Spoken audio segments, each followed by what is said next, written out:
So okay guys, let us start the solutions of JEE Advanced Paper 2, and today we'll be doing section 1 of it, which is integer type, and that too single digit integer. इसको सबसे easiest portion माना जाता है paper का JEE advance के। Although उतना आसान होता नहीं है कि हर क्वेश्चन एकदम इजीली बन जाए, बट हाँ ये पता है कि आंसर 0 से 9 के बीच में है। ठीक है, तो 2020 में भी पूछा गया था, ये एक सेक्शन डाला गया था, तो ये करेंगे हम अभी। और इससे पहले हमने 2017, 18, 19 और 20 के पेपर 1 तक के सॉल्यूशंस इसी प्लेलिस्ट में अवेलेबल कराए हुए।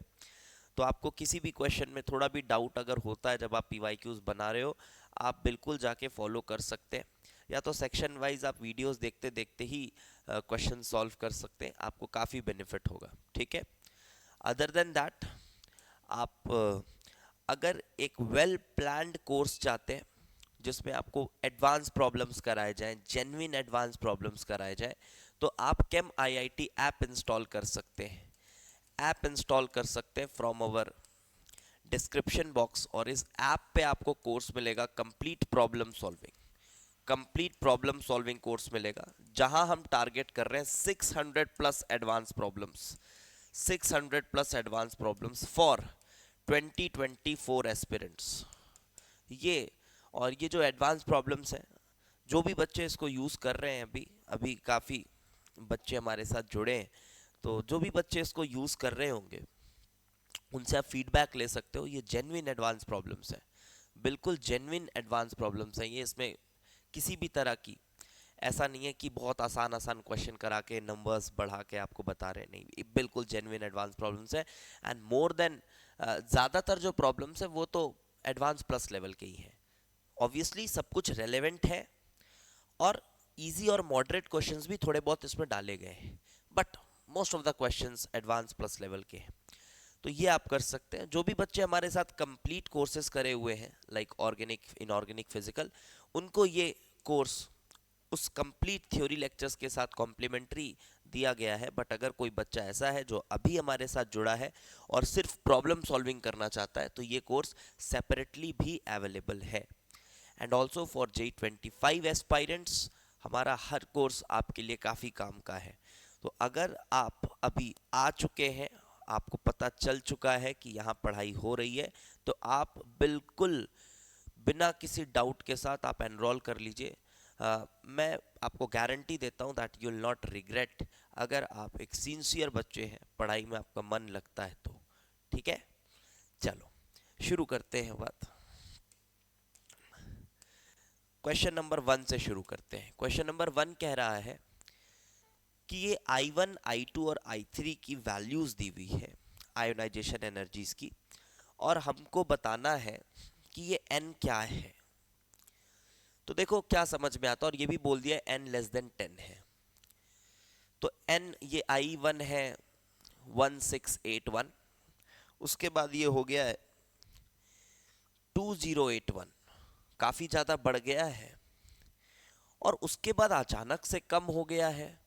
तो ऐसा तो तभी होता है जब ये एल्कली मेटल हो, ये एल्कली मेटल हो तभी होता है, और ये नोबल हो। अब अगर आप मेरे लेक्चर्स देखोगे कंप्लीट इनऑर्गेनिक वाले जो यूट्यूब पर हैं, तो आप पाओगे जब मैंने आयोनाइजेशन एनर्जी पढ़ाया है उसमें मैंने डेटास के साथ पढ़ाया है, डेटास के साथ पढ़ाया है। ठीक है, क्योंकि डेटा के साथ एक कंपैरेटिव अप्रोच आपको डेवलप होती है, देखकर थोड़ा समझ आता है बेटर तरीके से। ऑल तो मैंने ये नहीं कहा कि डेटा रटना है बैठ के, बट हाँ डेटा के साथ पढ़े रहोगे तो एक आपको आउटलुक मिल जाता है। तो बेटा ये नोबल गैस है। अब आप बोलोगे सर इतनी जल्दी कैसे कंक्लूड कर दिए कि ये एल्कली मेटल है। देखो एक और सबूत नजर आ रहा है कि एल्कली मेटल्स का एक इलेक्ट्रॉन निकालने के बाद एक तो उसमें प्लस चार्ज आ जाता है, उसके बाद साथ साथ वो नोबल हो जाता है। तो उसका जो I2 होता है, जिसका I2 होता है बहुत बड़ा होता है। तो आप अगर देखें इसका I2, तो ये सबसे ज़्यादा बड़ा है। ये बात सबूत है कि N+2 एक एल्कली मेटल है। ये नोबल है N+1, तो नोबल है और लेस देन 10 है N, तो सर ये या तो हीलियम हो सकता है या नियॉन हो सकता है। हीलियम हो सकता है या नियॉन हो सकता है। बच्चों को डेटा जिसको याद है वो तो डायरेक्ट बोलेगा नियॉन है, बट अगर डेटा नहीं भी याद है तो भाई आई थ्री को डिफाइन करा इसने, देख रहे हो, आई थ्री डिफाइन करा है। क्या हीलियम के लिए आई थ्री डिफाइंड है? हीलियम के लिए आई थ्री डिफाइंड है क्या? अरे दो ही इलेक्ट्रॉन है, तीन इलेक्ट्रॉन कहाँ से निकाल दोगे उसमें? तो ये हीलियम नहीं है, ये नियॉन है। और अगर ये नियॉन है तो एन जो है वो है फ्लोरीन विथ एटॉमिक नंबर 9। तो बहुत आसान क्वेश्चन था, मेंस लेवल का क्वेश्चन है ये, और इसका आंसर है 9। जी हाँ, कैसा था क्वेश्चन का स्टैंडर्ड? ये मेंस लेवल का प्रॉब्लम था, उससे ज़्यादा कुछ नहीं। ओके, चलिए आगे बढ़ते हैं। नेक्स्ट क्वेश्चन, हाँ ये थोड़ा सा ठीक प्रॉब्लम था, थोड़ा क्रिएटिव था ये प्रॉब्लम। क्या बोला जा रहा है? Consider the following compounds in liquid forms. ये लिक्विड फॉर्म्स में इन कंपाउंड्स को हमने लिया है। और when a charged comb is brought near the flowing stream, how many of them will show uh, deflection as per in the following figure? कौन कौन deflect होगा? अब देखो ध्यान से, यहां पर बच्चे गलती कर सकते हैं, बिल्कुल बच्चे गलती कर सकते हैं इसमें, क्योंकि ये चार्ज्ड कोम्ब है, ये चार्ज्ड कोम्ब है। और ये फिगर भी मुझे बिल्कुल ऐसा मुझे लग रहा है कि कहाँ से इंस्पायर्ड है। ये एक आईबी की बुक आती है, आईबी, आईबी एक बोर्ड होता है, उसकी बुक आती है एक, मुझे एग्जैक्टली नाम नहीं ध्यान आ रहा, उनका टेक्स्ट बुक है वो आईबी का। उसमें क्या है, बहुत ज़्यादा प्रैक्टिकल अप्रोच के साथ चीज़ों को सिखाया जाता है। बहुत ज़्यादा थियरी जो है वो काफ़ी कंसेप्चुअल उतनी नहीं रहती है उन किताबों में, बट प्रैक्टिकल अप्रोच के साथ चीज़ों को थोड़ा सिखाया जाता है। तो उनकी किताब में ये सेम एग्जैक्ट फिगर है।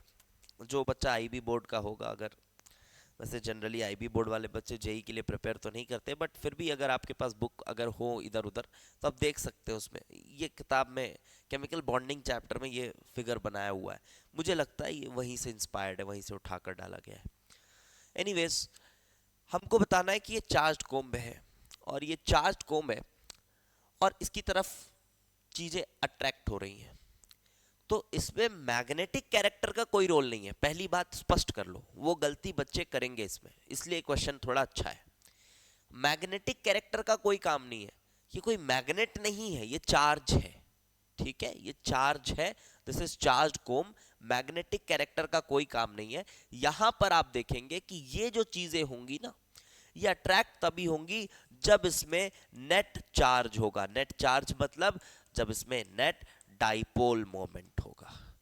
नेट डाइपोल मोमेंट होगा, डेल्टा प्लस डेल्टा माइनस दो छोर होंगे अगर इसके, तब हो सकता है इसकी तरफ कोई एक, जो भी चार्ज है इस कोम्ब में, वो प्लस है कि माइनस है वो तो पता नहीं, तो उसके हिसाब से ये चीजें इसकी तरफ ओरिएंट होंगी। तो एक्चुअली में यहां पर हमें देखना चाहिए डाइपोल मोमेंट।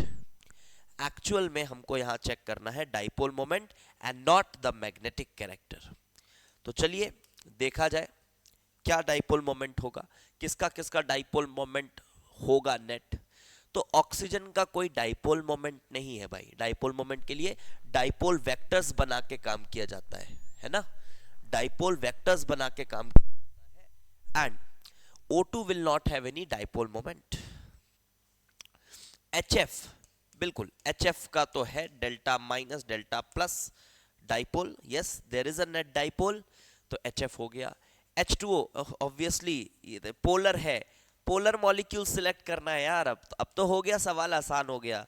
ये देखिए पोलर है, पोलर है, पोलर पोलर, ये भी पोलर है।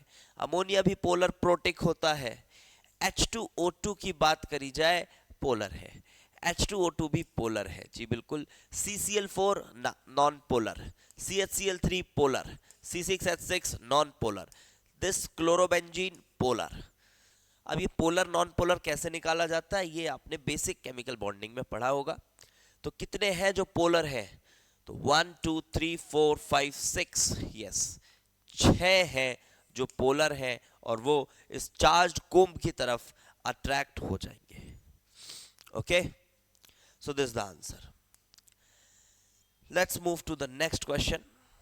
And next question, question number 3. It says, in the chemical reaction between stoichiometric quantities of KMnO4 and Ki in weakly basic solution, what is the number of I2 released for 4 moles of KMnO4 consumed? अब ये बात आपको पता होनी चाहिए that MnO4 minus के बारे में, ये बहुत बेसिक कैरेक्टरिस्टिक है, शुरू में पढ़ाया जाता है कि जब ये एसिडिक मीडियम होता है, जब ये न्यूट्रल मीडियम होता है, न्यूट्रल या फिर वीकली बेसिक दोनों चलता है यहाँ पर, न्यूट्रल या वीकली बेसिक, और एक तीसरा कंडीशन आता है स्ट्रांगली बेसिक का, तीसरा कंडीशन आता है स्ट्रांगली बेसिक का, तो आप ये पाते हो कि MnO4 माइनस Mn+2 में कन्वर्ट हो रहा है, यहाँ आप पाते हो कि ये MnO2 में कन्वर्ट हो रहा है, और यहाँ ये मैंगनेट आयन में कन्वर्ट हो जाता है, स्ट्रांगली बेसिक कंडीशंस में मैंगनेट आयन में कन्वर्ट हो जाता है।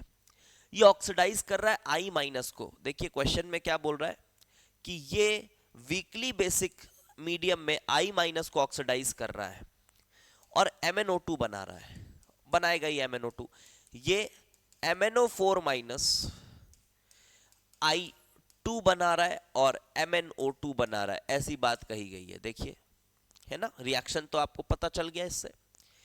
अब एक डाउट बच्चों को हो सकता है कि सर बेसिक मीडियम में तो हमने पढ़ा है कि IO3 माइनस बन जाता है, क्योंकि I2 रह नहीं सकता बेसिक मीडियम में, इट डिस्प्रपोर्शनेट्स, बट क्वेश्चन में बोल दिया है ना कि I2 बना रहा है, तो आप I2 मानिए। और उसको क्लैरिफाई करने के लिए यहां पर इन्होंने वीकली बेसिक सोल्यूशन रखा है, सो आप ऐसा सोच सकते हो that solution is kind of normal, neutral solution है, लगभग न्यूट्रल सोल्यूशन के आसपास है, solution is not basic enough, it is not basic enough for I2 to disproportionate, ऐसा सोच सकते हो। तो भाई नेट रिएक्शन में अब कोई विवाद नहीं है, नेट रिएक्शन तो यही है, ये नेट रिएक्शन है। अब हमको करनी है इसकी बैलेंसिंग, अब करनी है बैलेंसिंग। स्टोइकोमेट्रिक अमाउंट्स यूज किया गया है और I2 कितना निकलेगा अगर 4 मोल हम MnO4 माइनस का यूज करेंगे, तो बैलेंस कर लो, MnO4 minus MnO2 2H2O 4H plus 4OH minus 4OH minus 2H2O cancels, 4H2O cancels, net 2H2O, charge of, what's the charge here, क्या कुछ गलत तो नहीं हो गया, अरे गलत हो गया यार, सॉरी, बैलेंसिंग गलत कैसे कर रहा हूँ मैं MnO4 माइनस MnO2 में कन्वर्ट हो रहा है, तो फर्स्ट ऑफ ऑल ऑक्सीजन यहाँ 4 है, तो यहाँ पर यूज करेंगे 2H2O, फिर 4H प्लस, उल्टा कर दिया था, ठीक है समझ लेना, 4H प्लस और 4OH माइनस, अभी आधी नींद में हूँ मैं, 4H प्लस और 4OH minus, then here also 4OH minus, and this is 4H2O 2H2O, तो यहाँ पर बचेगा 2H2O, ठीक है। ये सबको आती है यार बैलेंसिंग, इसलिए मैं उसमें कुछ समझा नहीं रहा हूँ, नहीं आती है तो मेरे रेडॉक्स इक्विवेलेंट वाले जो लेक्चर्स हैं यूट्यूब पर उसको देख लीजिएगा। अब चार्ज देख लीजिए किधर कितना है, -1 का चार्ज इधर है, -4 का चार्ज इधर है, so to balance charge you have to add 3 electrons here like this, and then I minus I2 में जा रहा है, I माइनस I2 में जा रहा है, यहाँ 2 लगा दीजिए, 2 इलेक्ट्रॉन का लॉस। अब आपको जो चेक करना है वो है ये और I2, इनकी स्टोइकोमेट्रीज पे ध्यान देना है, 3 है और इधर 2 है, तो सीधी सी बात है आप यहाँ पर मल्टीप्लाई करेंगे क्या, to cancel electrons you have to multiply this by 2, you have to multiply this by 3, so जब आप यहाँ 2 से मल्टीप्लाई करेंगे यहाँ 2 आएगा और यहाँ 3 आएगा, तो इसका मतलब ये हुआ कि 2 मोल कर लिए बैलेंस, तो इसका क्या मतलब हुआ कि 2 मोल MnO4 माइनस से 3 मोल I2 मिलता है, और यहां पूछा है 4 मोल के साथ कितना मिलेगा, 2 से 3 मिल रहा है तो 4 से 6 मिलेगा, हो गया। 4 से 6 मिलेगा, तो correct answer is 6. 6 moles of I2 will be released. कैसा क्वेश्चन था? इजी था, मेंस लेवल था, बिल्कुल मेंस लेवल ही था, क्योंकि MnO4 माइनस MnO2 में कन्वर्ट होता है. ये एक NCERT लेवल की नॉलेज है, और बैलेंसिंग करना ये भी कोई खास बात नहीं है. ये भी एक बेसिक, जब बच्चा केमिस्ट्री पढ़ना शुरू करता है तो शुरुआती दिनों में ही सीख लेता है. तो ये भी सवाल आप देखें तो मेंस लेवल ही था. ठीक है, next question. Yes, this is a question from qualitative analysis. बहुत अच्छा क्वेश्चन है. क्या ये मेंस लेवल का है? ना, मेंस लेवल का नहीं है. ये टेस्ट बड़ा इंपॉर्टेंट टेस्ट है. जनरली जब आप सॉल्ट एनालिसिस पढ़ते हैं, ऊपर ऊपर से पढ़ लेते हैं, तो ये कुछ ऐसे रेयर टेस्ट हैं जो मिस हो जाते हैं. बट होना नहीं चाहिए, क्योंकि बहुत फेमस, बहुत प्रैक्टिकल इंपॉर्टेंस है इस टेस्ट की. इसमें क्या बोला जा रहा है, देखो.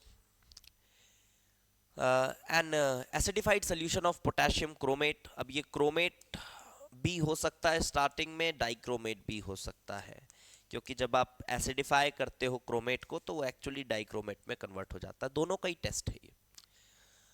Equal volume of amyl alcohol.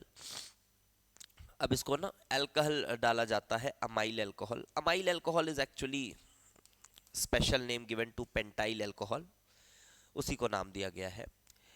It was shaken after the addition of, yes, the main component of the reaction is H2O2. जब आप इसमें H2O2 डालते हो, 3% H2O2, और उसको शेक करते हो तो ब्लू लेयर बन जाती है. लिखा होगा blue layer is due to the formation of what. तो एक्चुअली में यहां पर क्रोमियम, देखिए ऑक्सीडेशन रिडक्शन रिएक्शन नहीं है.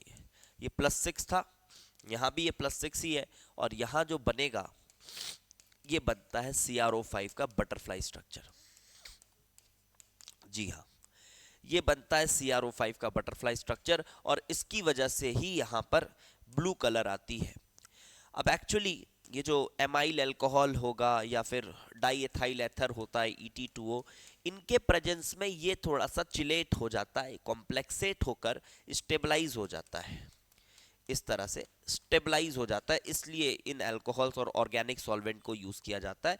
ये इसको स्टेबलाइज कर देता है CrO5 को. Otherwise CrO5 would have disintegrated to Cr+3, giving you green colored solution. Green colour का सॉल्यूशन आपको मिल जाता अगर आपने एमाइल अल्कोहल या ET2O नहीं डाला होता. दिस इज फ्लैट टेस्ट, बिल्कुल ये इंफॉर्मेशन बेस्ड है, और ये पता होना चाहिए तो बन जाएगा. तो ब्लू कलर किसकी वजह से है? ये है CrO5 की वजह से. यहां पूछ रहा है what is the number of oxygen atoms bonded two chromium through only single bonds. तो सिंगल बॉन्ड्स के थ्रू 1 2 3 4 4 है. जी हाँ, 4 है. ये 4 हो गया. सो 4 इज द करेक्ट आंसर. ये कैसा क्वेश्चन था? अच्छा था, क्योंकि ये टेस्ट जनरली बच्चों को नहीं पता होता है. So this is the good question. Although direct था कि हाँ टेस्ट पता है तो बन जाएगा, बट उसके बाद CrO5 के स्ट्रक्चर के बारे में पूछा गया है. बट CrO5 का स्ट्रक्चर काफी फेमस है, इवन NCERT में गिवन है, तो बच्चों को पता होता है. चलिए, अच्छा क्वेश्चन था ये. Next question. ओके, ये क्वेश्चन मैं आपको कहूंगा that this is one of my favorite questions from entire JEE Advance की आज तक की हिस्ट्री की बात करी जाए. so this is one of my favorite questions, personal favorite. ठीक है, आप देखेंगे ये रियल JEE एडवांस सीरीज में भी मैंने एक इस तरह का क्वेश्चन सॉल्व करके बताया था, और उसको जो सॉल्व करा था मैंने, आप देखिएगा बहुत पुराना होगा, 2020 के पेपर के आसपास का ही समय था वो. शुरू के क्वेश्चन होंगे, आज से 4 साल लगभग हो गए उसको, है ना. और उस वक्त भी मैंने इसको जिस तरह से सॉल्व करके बताया था, आप रेयरली कहीं देखोगे कि उस तरह से इस क्वेश्चन को सॉल्व किया जाए. क्यों? क्योंकि इस क्वेश्चन को अगर अगर जो आपका मास्टर है उसको सिर्फ ऑर्गेनिक केमिस्ट्री ही आती है, तो उतने अच्छे से ये क्वेश्चन एक्सप्लेन नहीं हो पाएगा. इस क्वेश्चन में थोड़ी फिजिकल केमिस्ट्री की नॉलेज चाहिए, प्लस थोड़ी ऑर्गेनिक केमिस्ट्री चाहिए. अब हाँ, आंसर निकालने के लिए तो लोग कुछ भी अनाप शनाप प्रोटोनेट कर देते हैं, निकाल देते हैं, ठीक है, पता रहता है उनको पहले से आंसर की आ जाती है ना. आंसर की आ जाती है, पता रहता है आंसर, उसके बाद कहीं भी प्रोटोनेट कर देंगे। अच्छा, उनको पता है कि आंसर ये लाना है तो ले आएंगे कहीं से, लेकिन वो एक्सप्लेनेशन अच्छा वाला चाहिए, तो आपको इसकी भी नॉलेज इसमें चाहिए। ठीक है, बहुत ही अच्छा क्वेश्चन था। 4 साल पहले मुझे ध्यान है इस तरह का एक क्वेश्चन मैंने सॉल्व करके बताया था, और ये क्वेश्चन मुझे लगता है इसका जो रेफरेंस लिया गया है, ये किताब है सोलोमन्स। सोलोमन्स में बायोमोलिक्यूल्स के अंदर इंटीजर टाइप में एक सिमिलर प्रॉब्लम दिया हुआ है, सिमिलर एग्जैक्ट सिमिलर प्रॉब्लम है, बट वहां पर तीन तीन पीएच वैल्यूज नहीं है, कोई एक पीएच वैल्यू पे चार्ज बताना है। तो वही बात है, कॉन्सेप्ट तो वही लगेगा, क्योंकि 3 पीएच वैल्यू है, मतलब उसी चीज को 3 बार कर लेना है आपको। ठीक है, तो सोलोमन्स में दिया हुआ ये सवाल, तो मुझे लगता है ये वहीं से इंस्पायर्ड होगा, पता नहीं। ठीक है, तो चलिए देखें। Structure of peptide is given and the values of the net charge of peptide. अब इसमें क्या लगता है, पहली बार में कोई बिगिनर आएगा तो उसको क्या लगेगा, ऐसा लगेगा देखो कि pH2 है। ठीक है, pH2 मतलब एसिडिक है, और ये बिगिनर्स को नहीं, ये तो मैंने देखा था जब पेपर आया था 2020 का, तो जो लोग आते हैं ना पहले दिन ही, जिनको सोल्यूशन देना होता है, आ जाते हैं वो लोग, कुछ भी इसमें अच्छे अच्छे नामी इंस्टीट्यूट्स के मास्टर लोग थे, कुछ भी आके प्रोटोनेट करे जा रहे हैं। pH2 एसिडिक है, एसिडिक है, एसिडिक है, ये प्रोटोनेट हो जाएगा, अच्छा ये भी प्रोटोनेट हो जाएगा, लोन पेयर जहां लोन पेयर दिखे अनाप शनाप प्रोटोनेट किए जा रहे हैं। ऐसा कुछ नहीं करना है भाई, इसके लिए ना थोड़ा कॉन्सेप्ट समझना पड़ेगा। आप ऐसे आओ थोड़ा इधर, ये देखो, आप ये सोचो कि जैसे कोई बेस है, मान लीजिए बी, ये पानी से लेता है H+, तो ये बनता है BH प्लस OH माइनस। क्या आपको पता है ये इसके KB का इक्वेशन है? जी सर, बिल्कुल पता है। BH plus the protonated form into OH minus upon B, ये इसका KB वैल्यू है। क्या मैं इसको ऐसा लिख सकता हूं, OH माइनस इधर लाकर? जी बिल्कुल लिख सकते हो सर। अब इसका मतलब समझो, मेन कॉन्सेप्ट यही है। एक बार मैं एसिड के लिए भी लिख देता हूँ, acid plus water, you know it's H plus aqueous or H3O plus, whatever you wish you can write, A minus aqueous, and then Ka is equal to H plus into A minus upon Ha, like this, and this H plus goes over here and this, तो ये हो गया आपका KA KB का expression. अब आप बोलोगे अरे सर ये तो बचपना है सर, ये तो हमको पता है, इसमें कौन सी बड़ी बात है। पता है, बट इसका कॉन्सेप्चुअल जो डेप्थ है वो अभी पता चलेगा। देखिए, अब इसका मतलब क्या है, अगर ये जो रेशियो है, ये रेशियो है, अगर ये रेशियो ग्रेटर देन 1 आता है, इसका मतलब क्या है कि B और BH प्लस दोनों ही वहां है सॉल्यूशन के अंदर। जब आपने डाला बेस है, अगर H प्लस वगैरह है, सॉल्यूशन का pH सफिशिएंट इनफ है, तो B और BH प्लस दोनों ही वहां पर है सॉल्यूशन के अंदर।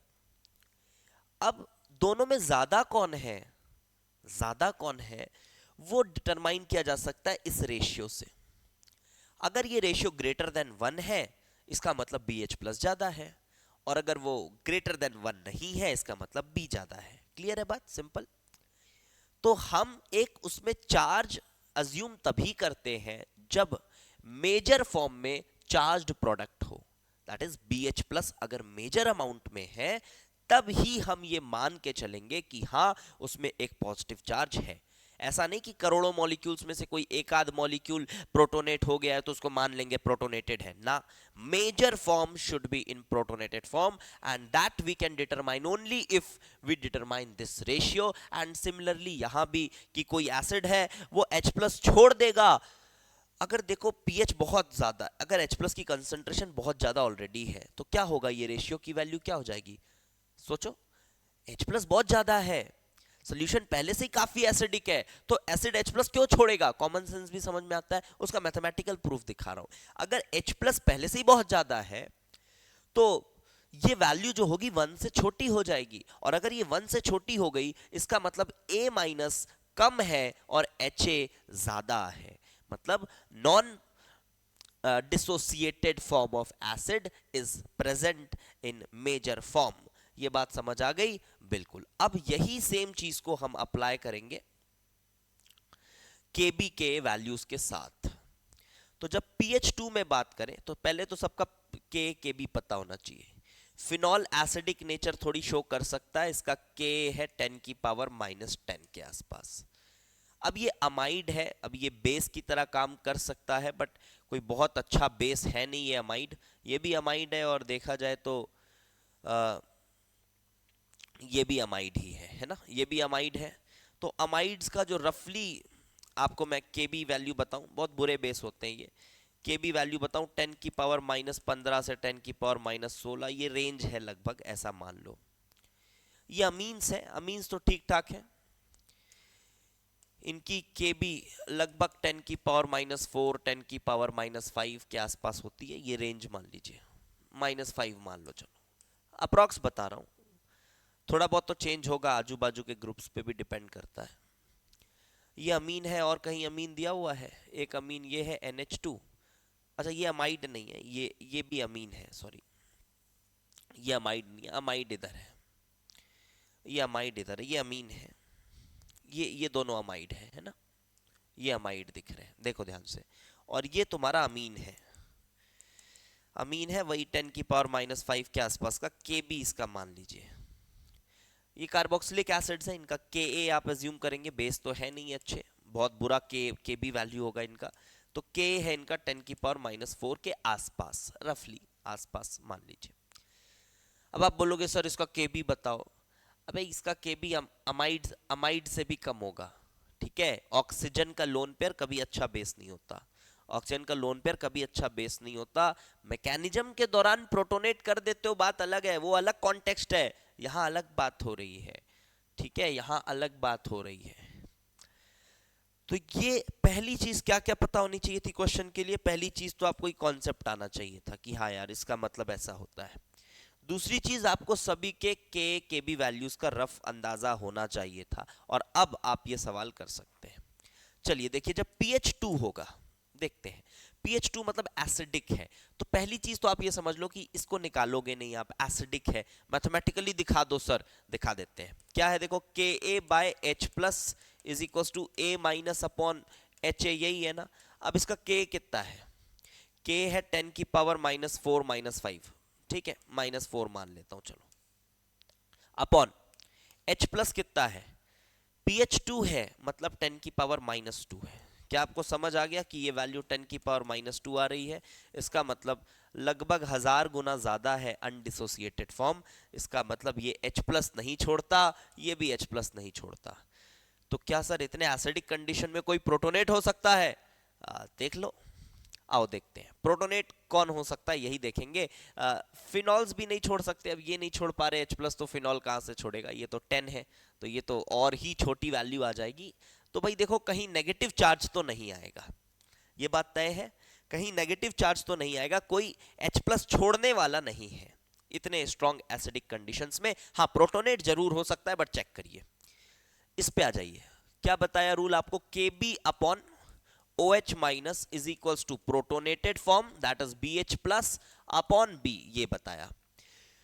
तो अमीन का Kb मैंने बोला आपको 10 की पावर -4 के आसपास, upon OH minus, if pH is 2 POH is 12, that is 10 की पावर -12। oh my god, कितना आ गया वैल्यू, 10 की पावर +8। भाई 10 की पावर 8 टाइम्स ज्यादा है, वो पूरा ऑलमोस्ट प्रोटोनेटेड है। जी हाँ, ये प्रोटोनेटेड है और ये भी प्रोटोनेटेड है, सब प्रोटोनेटेड है। तो सर ये अमाइड का बता दो कुछ, अमाइड का।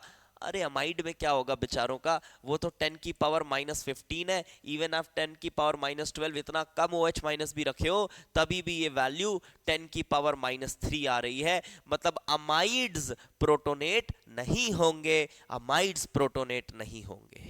क्या बात है, क्या बात है, ये भी नहीं हुआ प्रोटोनेट, ये भी नहीं हुआ प्रोटोनेट। तो Z1 की क्या वैल्यू आ गई, Z1 की वैल्यू आ गई 2। समझ आ गई बात, अब इस तरह से आप कर सकते हो, Z1 आ गया है 2। pH6 मतलब रफली न्यूट्रल के आसपास का कंडीशन है। अब इसमें देखते हैं चलो फिनॉल को देखोगे अगर आप तो के ए बाय क्या चेक करना है आपको, के ए बाय एच प्लस, के ए 10 की power -10 by H plus is 10 की पावर -6। देख लीजिए अभी भी 1 से काफी छोटा है, फिनॉल एच प्लस नहीं छोड़ने वाला। प्रोटोनेट होने का तो भूल ही जाओ फिनॉल का, वो अमाइड से भी बुरा है। अब यहां पर देखो आप pH6 है, अमीन्स अमीन्स अमीन्स में लग सकता है क्या एच प्लस, लेट्स चेक। तो अमीन्स 10 की power -4 Kb upon OH minus, OH minus is 10 की पावर -8, 10 की पावर -8 OH माइनस। ओके, तो ये तो अभी भी वैल्यू जो है ये 10 की पावर +4 आ रही है, मतलब अभी भी प्रोटोनेटेड फॉर्म ज्यादा है। तो जी हाँ, ये H प्लस लगा लेगा, ये भी H प्लस लगा लेगा, +2 का चार्ज आ गया। ये बेचारे नहीं लगा पाएंगे, ये pH2 पे नहीं लगा पाए, pH6 में कहां से लगाएंगे ना, नहीं लगा सकते। ठीक है, ये नहीं लगा सकते। उसके बाद जो अगली बात करी जाए वो है दैट ये COOH, इसकी बात करते हैं। फिर वही सेम प्रोसीजर है, फॉलो कर लो। के ए बाय क्या बताया मैंने, के ए बाय एच प्लस 10 की पावर -4 के इज की अपॉन एच प्लस इज 10 की पावर -6, द वैल्यू इज 10 की पावर +2। जी हाँ, इस बार रेशियो 1 से बड़ा आ रहा है, तो ये H प्लस छोड़ देगा माइनस, H प्लस छोड़ देगा माइनस। अमाइड्स का कुछ नहीं हो सकता। हाँ, ये वाले H की भी एसिडिटी इतनी इनफ नहीं होती कि ये H प्लस छोड़े। ठीक है, तो उसको भी आपको नहीं सोचना है कि वो H प्लस छोड़ेगा, नहीं छोड़ता, वो भी H प्लस नहीं छोड़ सकता। बड़ी होती है पीके वैल्यूज की भी, वो तो 10 के भी ऊपर जाती है पीके वैल्यू, नहीं छोड़ता वो। ठीक है, तो यहां पर क्या चार्ज आ रहा है, Z2 क्या आ रहा है, Z2 का मॉड क्या आ रहा है, 0 आ रहा है। देखिए +2 -2 नेट चार्ज 0 आ रहा है, नेट चार्ज 0 आ रहा है। अब सिमिलरली आप चेक कर लीजिए pH11 पर, pH11 पर फिनॉल जो है बेचारा वो फाइनली H प्लस छोड़ पाएगा, मीडियम बेसिक हो चुकी है। फिनॉल -10 अपॉन 10 की पावर -11, वैल्यू 10 आ गई, 10 टाइम्स ज्यादा है डिसोसिएटेड फॉर्म, तो -1 इमेजिन कर सकते हो। काफी बेसिक कंडीशन है, pH11 है। अमीन्स का क्या होगा, 10 की पावर -4 Kb अमीन्स की बात कर रहा हूं, और OH माइनस 10 की पावर -3। अफसोस ये वैल्यू 10 की पावर -1 है। अमीन्स प्रोटोनेट नहीं हो सकते, अमीन्स प्रोटोनेट नहीं हो सकते, ये भी नहीं होगा प्रोटोनेट, ये भी नहीं होगा प्रोटोनेट। अब फिनॉल H प्लस छोड़ रहा है तो कार्बोक्सिलिक एसिड तो छोड़ेगा ही, ये H प्लस छोड़ेगा ही, और अमाइड्स का कुछ नहीं हो सकता। तो Z3 का जो मॉड आया है, -3 चार्ज आई है, मॉड करोगे तो 3 आएगी, और Z1 + Z2 + Z3, yes it will give you 5। Z1 + Z2 + Z3 will give you 5। तो आई होप आपको समझ आया होगा। अगर आप देख रहे हैं ये भी वीडियो तो कमेंट करके ज़रूर बताओ कि आपको कैसा लगा इस क्वेश्चन का सल्यूशन, कंसेप्ट आपको अच्छे से समझ आई या नहीं आई, आप ये ज़रूर बताएं। Let's move to the next question, and I guess this is the last question of the section. और ये कह रहा है, this question says an organic compound rotates PPL, it produces pink color with neutral FeCl3 solution। rotates PPL मतलब optically active है, pink colour दे रहा है, neutral FeCl3 test दे रहा है, इसका मतलब फिनॉल ग्रुप प्रेजेंट होगा। बताना है कि कितने पॉसिबल आइसोमर्स हैं इस कंपाउंड के। अब देखो थोड़ा सा लैंग्वेज कंफ्यूजिंग है, पॉसिबल आइसोमर्स कितने हैं कंपाउंड के। सबसे पहले कंपाउंड बनाओ, 8 फिनॉल है तो पहले तो फिनॉल बना डालोगे, आप फिनॉल बना डालोगे। और अगर आप इसका डिग्री ऑफ अनसैचुरेशन चेक करो तो ये आ रही है 8 8 का 18 18 4 आ रही है। ठीक है, degree of unsaturation is coming out to be 4, आप ये निकाल के देख सकते हैं। तो फॉर्मूले को जस्टिफाई करने के लिए अब आपको 2 कार्बन और चाहिए और एक कायरल सेंटर देना है, और 4 की डिग्री ऑफ अनसैचुरेशन आ चुकी है, तो फर्दर कोई डबल बॉन्ड होगा नहीं, तो स्पष्ट है कि एक ही चीज हो सकती है, वो है ये ऐसा, और यहां पर आप लगा दीजिए OH, ये हो सकता है, तभी ये ऑप्टिकली एक्टिव भी बनेगा, फिनॉल भी है और फॉर्मूले को जस्टिफाई भी करेगा, और ये ऑप्टिकल सेंटर आपको मिल गया। अब यहाँ कंफ्यूजन क्या है कि देखो, अगर बोला जाए इसके आइसोमर्स कितने हैं, तो ठीक है, आपने एक ऑप्टिकली एक्टिव कंपाउंड बना दिया। अब इसके आइसोमर्स कितने हैं, तो ऐसा भी एक बार में लगता है कि इसके आइसोमर्स बनाने हैं। तो आइसोमर्स तो यार, अब आइसोमर्स में ये कंडीशन फुलफिल होगी नहीं होगी उसका तो कोई लेना देना नहीं है, इसका आइसोमर बनाना है, बना दो। समझ रहे हो बात? इसका अगर आइसोमर बनाने बोल दिया गया तो बना दो, क्या दिक्कत है? ऐसा तो नहीं कहीं समझ में आ रहा है या बहुत क्लैरिफाइड तो नहीं है कि ये आइसोमर्स भी पीपीएल को रोटेट करना चाहिए, वो भी पिंक कलर प्रोड्यूस करना चाहिए, ऐसा तो नहीं समझ में आ रहा ना। क्योंकि जब बोला गया है all possible isomers for this compound, तो इस कंपाउंड का आइसोमर अगर मुझे बनाना है तो इसका आइसोमर तो शायद ये भी हो जाएगा, ये भी इसका आइसोमर हो जाएगा नहीं हो जाएगा? This is also kind of isomer of this compound. तो ये बात, और उसके बाद फिर इसमें ऑप्टिकल एक्टिविटी देखोगे, लेकिन एक बात स्पष्ट हो जाती है, अगर आप ऐसा करोगे तो बहुत सारे पॉसिबिलिटीज़ बन जाएंगी, बहुत पॉसिबिलिटीज़ बन जाएंगी। सिर्फ अल्कोहल ही नहीं, इसके बाद एथर भी बना सकते हो आप। फिर उनकी भी ऑप्टिकल एक्टिविटी कहीं अगर है तो देखो, अलग अलग पोजीशंस लगा सकते हो, तो बहुत सारी पॉसिबिलिटीज़ हो जाएंगी। तो भाई देखो, आंसर तो 9 के अंदर ही आएगा। तो ये मान के चलो, मान लो ऐसा कि वैसा नहीं करना होगा, नहीं तो बहुत सारी पॉसिबिलिटीज बन जाएंगी। देखो ना, ऐसा नहीं बन जाएगा। ये देखो, ये OH एक बताया मैंने, ये ऐसा, ये 2 कार्बन एक्स्ट्रा लगाने थे, ये OH ऐसा लगा दिया, एक ये बना दोगे। फिर कोई बच्चा ऐसा बोलेगा ये, तो ये OH कोई बच्चा ऐसा बना रहा होगा। फिर कोई बच्चा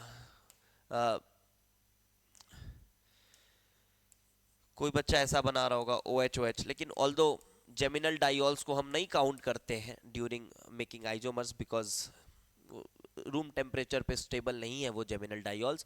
बट स्टिल बहुत सारी पॉसिबिलिटी समझ में आती हैं। कोई बच्चा एथर बना रहा होगा ऐसा, ये भी तो बन सकता है, लाइक दिस OH और यहाँ पर O and 2 more carbons we need, तो कोई बच्चा ऐसा बना रहा होगा, है ना?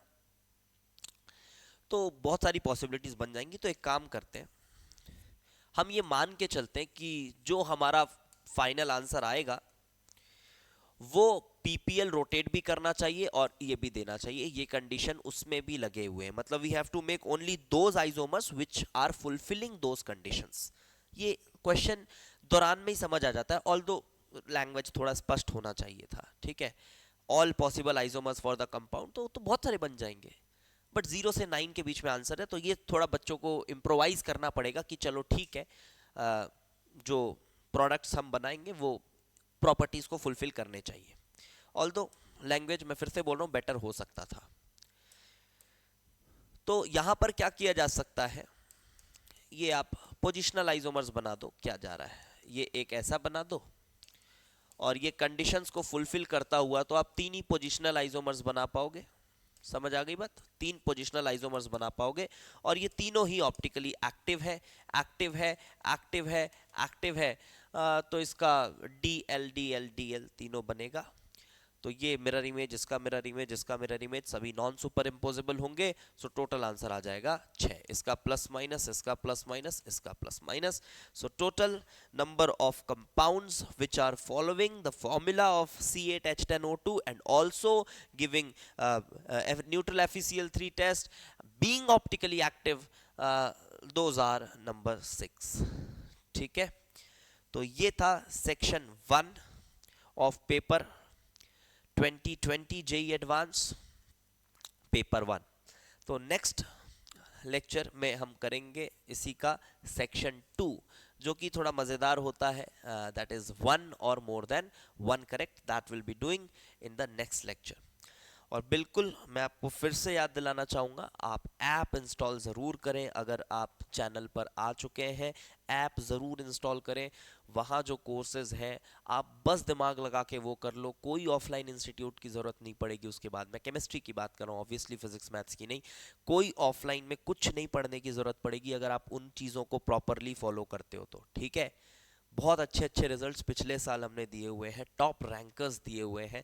और मेजर जो हमारे पास स्टूडेंट्स आते हैं वो बच्चे हैं जो पढ़ाई करना चाहते हैं, जो टॉप रैंक्स एम कर रहे होते हैं। तो अगर आप भी उन्हीं में से एक हैं जो सिंसियर है, तो आप बिल्कुल आए, हमारे साथ जुड़ें और एक ईयर लॉन्ग प्रिपरेशन हमारे साथ करें। ठीक है, थैंक्स फॉर वॉचिंग।